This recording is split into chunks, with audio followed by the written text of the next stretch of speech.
Wealth talaga ang family. In fact, I even tell a lot of friends, I see my real legacy in my children. They are the ones who will be carrying forth the value and the life that I've tried to give them. And hopefully, patungan pa nila yon para mas maganda ang magiging values at buhay ng kanilang magiging anak. And that's how I see things. But real happiness and abundance gets multiplied when I share it with family. So, this is a major factor. At ito po, ang hatid nito, syempre, higher.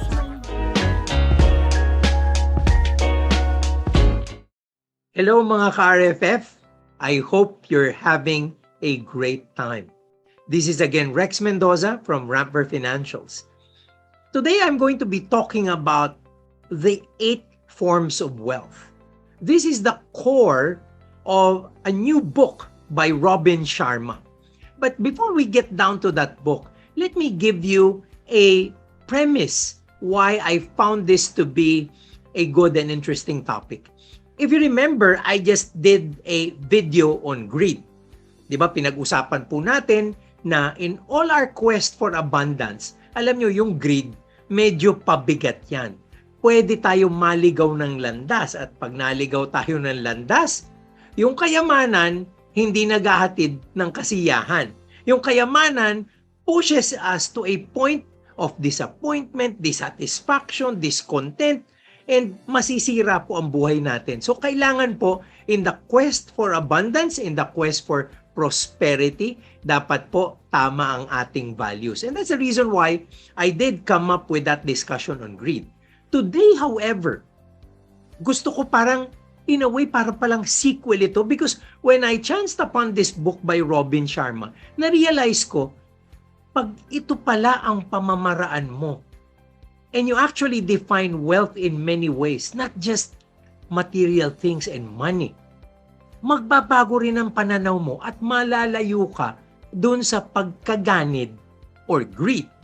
And how is that for a strategy? Di ba po, napakaganda nun. So, unang-una ko kagad recourse is to be able to share this with you. Again, ibabalik ko po yung idea, di ba? Yung abundance that matters is when your wealth impacts the lives of others positively and beautifully. Kung matatandaan nyo, several videos ago, I also mentioned this. It takes such a little effort to make other people happy. If your presence in this world gets other people to be better, if the way you touch the lives of others gets them to be fulfilled and have meaning in their own lives, you will definitely be happier. So ito po yung konseptong yon. At dito nga pala sa sinasabi ni Robin Sharmang 8 forms of wealth, magkakaroon ka ng ibang pananaw at hindi mapupunta yung focus mo sa mga malimbagay. So, in that book, Robin Sharma came up with what we call his metrics of wealth.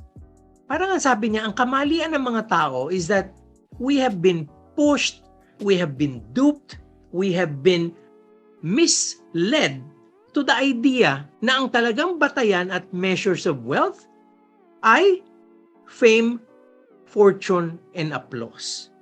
FFA, fame, fortune, and applause. Lahat daw ng mga mayayamang tao, ang kailangang beacon ay katanyagan, kayamanan, at paghanga ng ibang tao. Ito ba talaga ang tamang pamamaraan? Sabi niya dun sa kanyang librong Everyday Hero Manifesto. O diba, napakaganda po ng meaning, everyday hero. We can all be heroes in our own book. We can all be heroes in the way we live our lives in this world. And this manifesto is something that he is suggesting to everyone. So, baguhin daw po natin yung misconception na ang tunay na basihan at metrics of wealth ay fame, fortune, and applause. Di ba po dapat ang habulin daw natin yung JPF? JPF, hindi FFA. Ano yung JPF? Joy, peace, and freedom.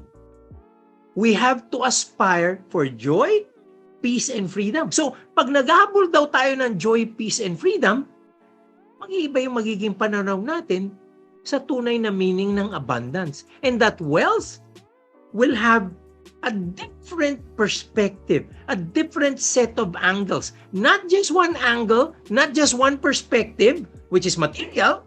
Yan ang nagiging measure ng ating society. Kung hindi, magkakaroon ng iba't ibang mga facets to make sure that we really live a meaningful and fruitful life. So, doon sa title pa lang ng libro ni Robin Sharma, matutuwa kayo kasi, it says, Everyday Hero Manifesto, activate your positivity, maximize your productivity, and serve the world. And if I'm going to be looking at those three things, activating positivity, maximizing productivity, and serving the world. Di ba, pag ginawa mo yan on a very consistent basis, talaga namang yayaman ka eh. You will always be abundant if you maximize on your productivity. Gagamitin mo yung oras at talento mo in order to create products, give out services, and become of value to other people. When you activate your positivity, you will attract the good in your life. You will attract the people, the events, and the opportunities that even make you better. Di ba nga, ang mga tao daw na nabubuhay with utmost positivity, optimal level of positivity, they really believe that the world is conspiring to make them a success. And lastly, it's all about serving our fellow man. It's about serving the world. At uulitin ko po, lagi ko itong sinasabi, your compensation will always be a direct function of the value of your service to others. Pag ang value mo at ng serbisyo mo sa iba ay laging mataas, hindi ka kailangan maghabol ng pera. Pera ang hahabol sa'yo. So, dapat daw pag ginawa mo ito at mag-iba ang pananaw mo, again, magiging landas mo, kakaiba din, and you will have the real fulfillment, contentment, and happiness that comes from meaningful wealth. So, ano sinasabi ni Robin Sharma na 8 forms of wealth? Number 1 is self-mastery. Alam niyo po, yung pagkakaalam, pag-discover ng ating sarili is very important. In fact, that might be one of the first and foremost objective of a person's life. It's really to discover oneself, our talents, our capabilities, creating means and ways to optimize on the person that we are, to get into the level at which we will also be using everything that's given to us by our Creator for the service and love of others. Self-mastery is understanding your true potential and working on that on a daily basis so that you get to optimize it. Not just for yourself, but for others. Ang fulfilled daw po na tao, alam na alam niya, kilalang kilala niya ang kanyang sarili, and that is real wealth. Yung alam mo that you can draw from your own basic personal value. It's very important. Number 2, family. Wealth talaga ang family. In fact, I even tell a lot of friends, I see my real legacy in my children. They are the ones who will be carrying forth the value and the life that I've tried to give them. And hopefully, patungan pa nila yun para mas maganda ang magiging values at buhay ng kanilang magiging anak. And that's how I see things. But real happiness and abundance gets multiplied when I share it with family. One of the ultimate forms of fulfillment is when I see happiness in my entire family. And this can be realized in a great spectrum of things. Number one, when we travel, when we experience great things, all of those stuff. Pero hindi dun lahat na i-experience yan eh. Alam nyo, in other times, it is when we are in our hardest moments, when we are having to encounter problems and difficulties, when we have each other's shoulder to cry on, when we get to share this ill feelings or anxieties, dyan mo nakikita yung real fulfillment mo in a family. So it's not just the happiness, it's also the handling of the problems. Alam nyo, in that full breadth and spectrum, you will see real value. Maraming beses natin narinig yan from our childhood. Any form of success can never compensate for failure in families. At nakakalungkot po kasi alam naman natin in today's society, parang hindi masyado ito nabibigyan ng importansya at maraming mga pamilya ang nagkakawatak-watak.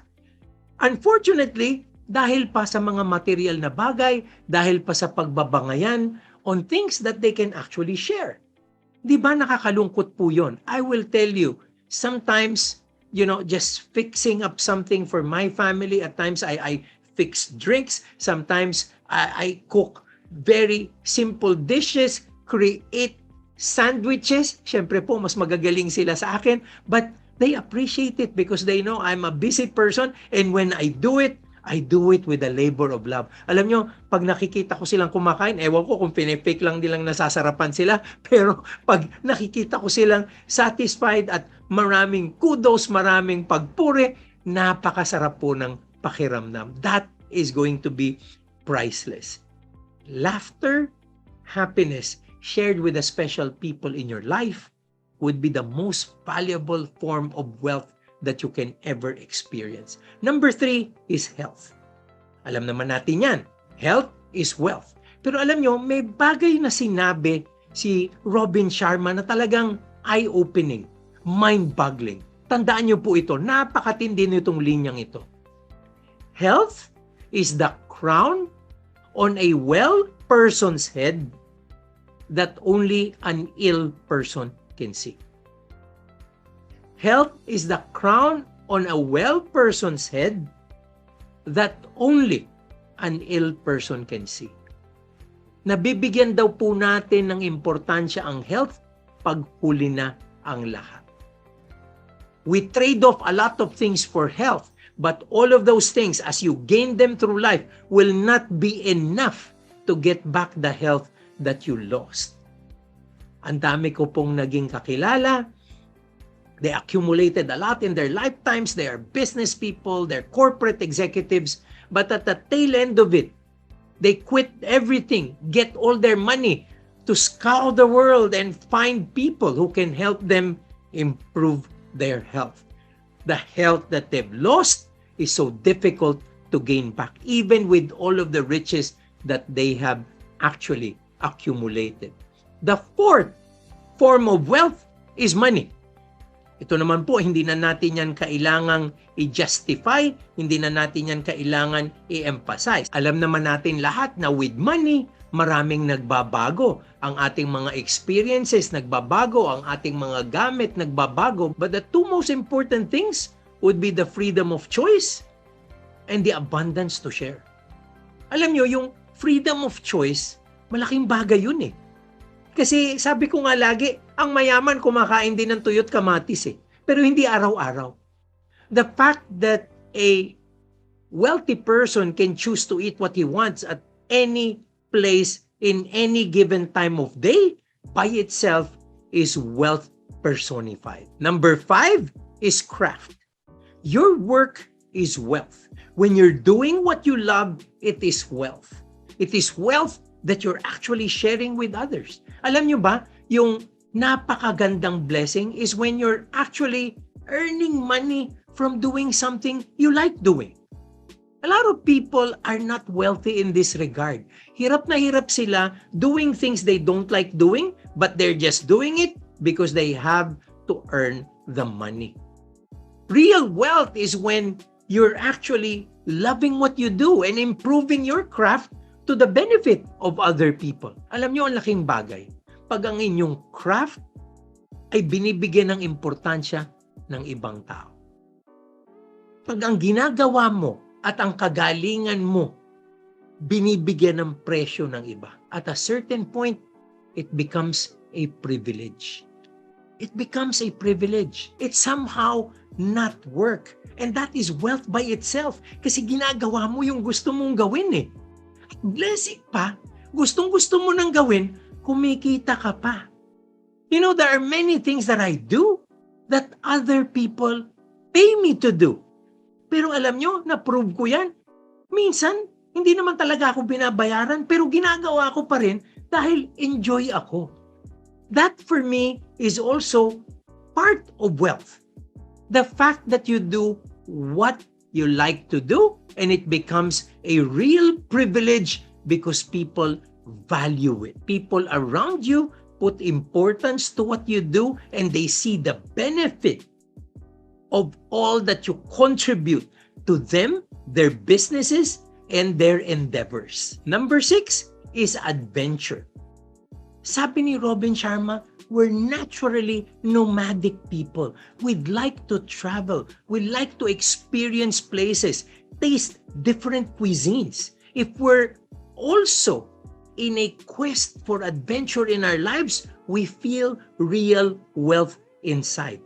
And sabi niya, as always, hindi naman kailangan mahal yung adventure na yan eh. It becomes an experience of thrill. It can become an experience of learning. It can become anything that's deeply valuable to you. In fact, ang sabi niya doon, sometimes conversation is an adventure. You know, when you get to converse deeply with someone and it becomes really so interesting, tapos hindi mo na napapansin yung oras, that's part of your wealth. That you're able to experience something like that. So we all have to also build up on adventure because it enriches our life. If bland ang buhay mo, puro trabaho ka, gusto mo lang mag-accumulate ng pera, is that what you want? Ang akala ng marami, kikitain ko yung pera ko para makamit ko at ma-experience ko yung adventure na gusto ko. Not true. It's very far from the truth.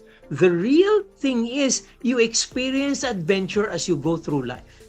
Yes, I will agree, when you have a little more money, adventure can take a different form. But that doesn't mean you have to wait for that time.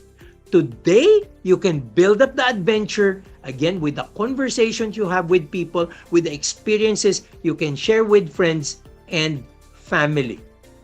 Number 7 is your circle of genius. And with this, I'm not talking about your circle of friends. Your circle of genius is everyone around you. Your family, your spouse, your mentors, your relatives, friends, associations, clubs, all of your communities, all of these would be your circle of genius. And the real wealth is to sift through who has to stay around you and who you need to drop off. Alam nyo, napakabigat na bagay sabihin yan. Pero there will be people in your life who won't get you. There would be people in your life who will be looking at you negatively no matter what you do. Take them out. Eliminate them. Your circle of genius has to inspire you. Your circle of genius has to give you the life you deserve. Tandaan po natin yan. There are times when we're forcing ourselves to be with people who don't give us value, who don't give us meaning. Why stay? Keep your circle of genius to a set of people who can enrich you and make you live a content and meaningful life, where you can continuously grow and become better. So kailangan po yan piliin natin and avoid the toxic people. You should never try to aspire to gain recognition from people who don't give you value. Avoid them. There are people who will always give this to you anyway. Keep those people in your circle of genius, and you will have a great wealth of relationships that you would want to nurture and grow all your life. And lastly, service. At a certain point, I think I was looking at this as legacy. But Robin Sharma was saying na yung legacy kasi nakatuto ka pa rin sa sarili mo. Yung legacy parang ikaw pa rin ang bida. Hindi lang yung service mo to others, it's more of their acknowledgement of the service that you've given. Pero ako naman, in a way, legacy is still very important because there are times when I want to share what I do with others so that they can do the same. Now, when we say we're of service to others, we use our time, talent, and treasure to make a difference in the lives of other people. And I can say this from the customers you have in your business to the people in your community who ask for your help. That's real wealth as well because life is short and your service to other people take you to a level where life becomes of value. And this type of wealth of service isn't actually just the big stuff. Even the small stuff. Alam nyo, before the pandemic, in many of the events I attend, a lot of my friends sometimes comment on this. Rex, paano yan? Hindi ka na nakakain. Paano yan? Late na. Kasi, pagpunta lang sa CR or pagpunta sa kainan, maraming nagpapapicture sa'yo. Kaliwat kanan may nagpapapicture sa'yo. Alam nyo po, maraming speaker, maraming mentor ang ayaw na ganyan. So, umiiwas sila. Lumalakad sila ng mabilis para hindi sila abutan. A lot of people get to ask me, why do you stop for everyone? Alam nyo, ang sagot ko dyan, simpleng-simple. Dalawang bagay. Ang dami kong ang kaibigan.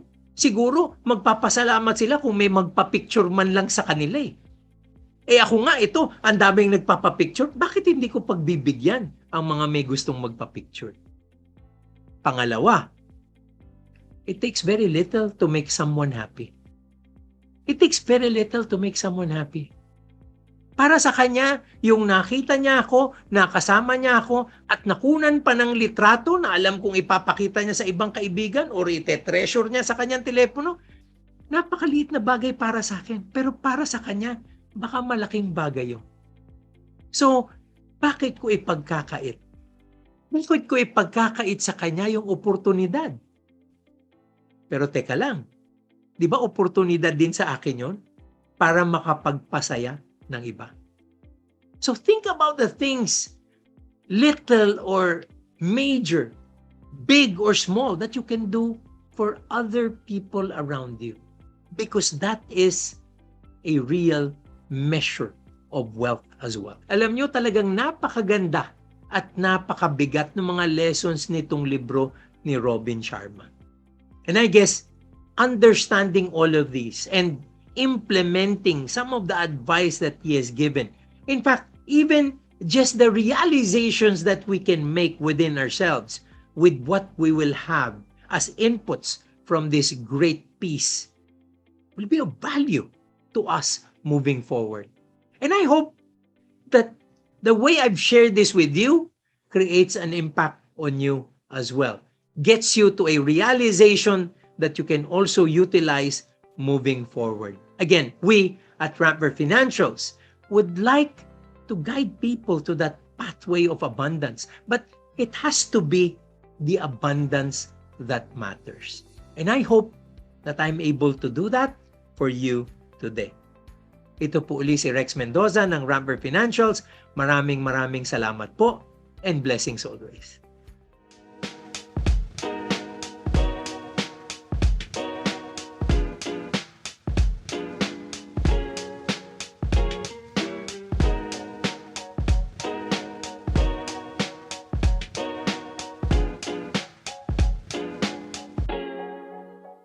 So, this is a major package. At ito po, ang hatid nito, syempre, higher